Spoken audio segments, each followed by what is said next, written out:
Welcome to the Helping Hands Hubs channel by নমস্কার Gautam. বন্ধুরা, আমি আজ আমার হেল্পিং হ্যান্ড চ্যানেলে স্বাগতম। আজকে ডিবিটি লিঙ্ক সম্বন্ধে আলোচনা করব। আপনারা এখন অন্নপূর্ণা ভাণ্ডার বা বিভিন্ন অনেক বেনিফিশিয়ারি নেন ডাইরেক্ট ব্যাঙ্ক ট্রান্সফার, যেটা কিন্তু আপনার ডিবিটি লিঙ্ক আছে কি নেই কীভাবে বুঝবেন, তো সেটা বোঝাবার জন্য এই ভিডিও।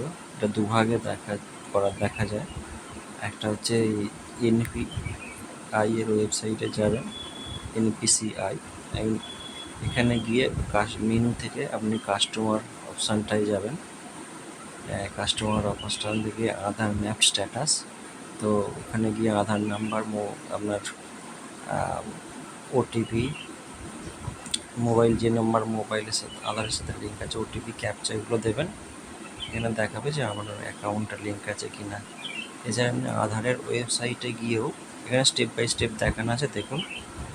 তো আমি এটা ভিডিও স্ক্রিনশট নিলে ভালো হতো, কিন্তু আমি দেখাতে পারছি না আপনাদের। ভিডিও স্ক্রিনশটটা আমার পক্ষে নেওয়া সম্ভব নয়। অন্য ওয়েবসাইট অনেক চ্যানেল আছে, সেখানে দেখে নেবেন। তো এইভাবে হচ্ছে মাই আধারে গিয়ে ওখানে ওই আপডেট ডেমোগ্রাফি ওখানে দেখবেন, গিয়ে লগ ইন করবেন, দিয়ে ব্যাঙ্ক স্ট্যাটাস দেবেন, দেখবেন। তো ওখানে আপনি দেখতে পাবেন যে আপনার আধারটা লিঙ্ক আছে কিনা, ব্যাঙ্ক ডিবিটিটা। আর যদি অ্যাক্টিভ থাকে দেখাবে অ্যাক্টিভ, ইনঅ্যাক্টিভ হলে ইনঅ্যাক্টিভ।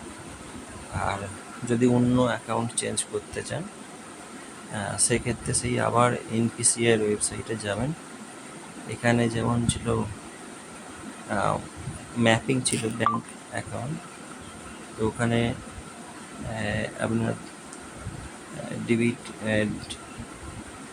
আপনার হচ্ছে ডিবিটি একটা মানে আধার সিডিং আর ডিসিডিং, এই অপশানটায় যাবেন। গিয়ে আধার নাম্বার এবং মোবাইল নাম্বার, আধার নাম্বার, ক্যাপচা, ওটিপি এগুলো দেবেন। দেওয়ার পর যে ব্যাঙ্ক অ্যাকাউন্টটা আপনি দিতে চাইছেন সেই ব্যাঙ্ক অ্যাকাউন্ট নাম্বারটা দুবার টাইপ করবেন, করে টার্মস কন্ডিশন সিলেক্ট করবেন এবং সাবমিট করবেন। সাবমিট করার পরে আপনি কিছুক্ষণ ওয়েট করবেন, বা পরে আর একবার ম্যাপ আধার সেটিংয়ে গিয়ে দেখতে পারেন যে ডিভিডি লিঙ্ক হয়েছে কিনা। আশা করি বোঝাতে পেরেছি। না বুঝতে পারলে Thanks for watching my channel, mobile Helping WhatsApp Hands করবেন। Hub channel. ধন্যবাদ।